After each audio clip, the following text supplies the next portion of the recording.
23শে April বিশ্ব বই দিবস। বর্তমান সময়ে দাঁড়িয়ে এ বিষয়ে কিছু কথা আমাদের ভাবতে হবে, নিজের জন্য এবং নিজেদের আগামীর কাছে একটা সম্মানজনক মুখ রেখে যাবার জন্য।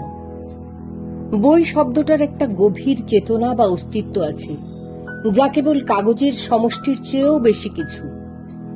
বই হলো জ্ঞান, অন্তহীন আত্মীয়তা, নিবিড় বন্ধুত্ব, আনন্দ এবং সংস্কৃতির ধারক ও বাহক। বই একান্তে নিজেকে আবিষ্কার করার অন্তহীন এক চেষ্টা। বই শুনলেই বুকের ভেতর কোথাও একটা পুরনো আলোর ঝিলিক জ্বলে ওঠে, কিন্তু সত্যিটা একটু অস্বস্তিকর। বই আজ আর আমাদের অন্তরঙ্গ নয়, বরং অনেকটা ঐচ্ছিক, আর এখানেই সমস্যার সূত্রপাত। একটা সময় বই ছিল সম্পর্কের অতি জরুরি মাধ্যম। বই উপহার দেওয়ার মধ্যে বইত শানিত চেতনার প্লাবন। বই দেওয়া নেওয়া মানে শুধু কাগজের গন্ধ নয়, একটা চিন্তার জগতের আন্তরিক নিঃস্বার্থ বিনিময়। আমরা বই পড়তাম, তর্ক করতাম, ভুল বুঝতাম, আবার নতুন করে সবটা বুঝতাম। সেই প্রক্রিয়াটাই আমাদের মানুষের মতো মানুষ তৈরিতে ভীষণভাবে সাহায্য করত। আজকের গোটা পৃথিবীর পার্থিব অপার্থিব জ্ঞান হাতের মুঠোয়, কিন্তু সেই মনন তৈরির উপাদান থাকলেও মানবিক প্রক্রিয়াটা কোথায়? প্রযুক্তি শত্রু নয়, এটা বলাই বাহুল্য, কিন্তু প্রশ্নটা অনেক গভীরে।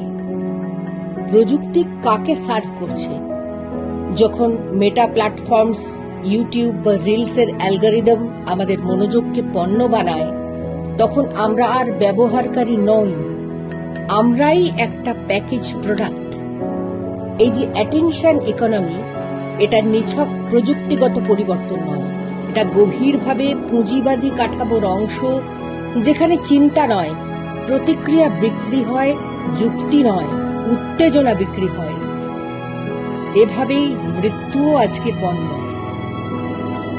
আমরা তথ্যের মধ্যে ডুবে থেকেও জ্ঞানের অভাবে ভুগছি।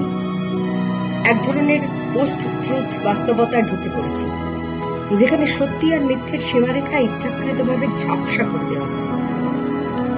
বইয়ের জায়গায় যখন 30 সেকেন্ডের ভিডিও আসে, তখন চিন্তার জায়গাটা সংকুচিত হয়, আর সেই ফাঁকটাই ভরে ওঠে বিদ্বেষ, গুজব আর কৃত্রিম উত্তেজনা। আরো ভয়ের জায়গা হচ্ছে জ্ঞান উৎপাদন ও বন্টনের উপর নিয়ন্ত্রণ। কোন বই লাইব্রেরিতে থাকবে, কোনটা থাকবে না, এই সিদ্ধান্ত যখন শাসকের ইচ্ছার উপর নির্ভর করে, তখন সেটা শুধু সেন্সরশিপ নয়, এটা আমাদের চৈতন্যের উপর কর্তৃত্ব প্রতিষ্ঠা। ইতিহাস আমাদের শিখিয়েছে বইয়ের চিতা আর চিন্তার দমন দুটো সব সময় পাশাপাশি চলে। তাই বিষয়টা নস্টালজিয়ার নয়, আজকের আশু প্রয়োজনের। বই পড়া এবং পড়ানো এখন একটা রাজনৈতিক কাজ, কারণ বই আমাদের প্রশ্ন করতে শেখায়, সন্দেহ করতে শেখায়, নিজের অবস্থানকে পুনর্বিবেচনা করতে শেখায়, ইতিহাসের অতল থেকে আজকের সত্যিকে অনুসন্ধান করতে শেখায়, যা কোনো অ্যালগরিদম চায় না। জিমে গিয়ে শরীর গড়ছি, ভালো কথা, কিন্তু মগজটা, সেটাকে যদি শুধু স্ক্রল করে ভরাই, তাহলে সেটা ধীরে ধীরে অন্যের হাতে তুলে দেওয়া হয়। আমরা ভাবছি আমরা স্বাধীন, অথচ আমাদের চিন্তাই কিউরেটেড, অর্থাৎ অন্যের দ্বারা পরিচালিত। এই বিশ্ব বই দিবসে তাই অঙ্গীকারটা খুব সোজা, কিন্তু বাস্তবায়ন কঠোরভাবে কঠিন।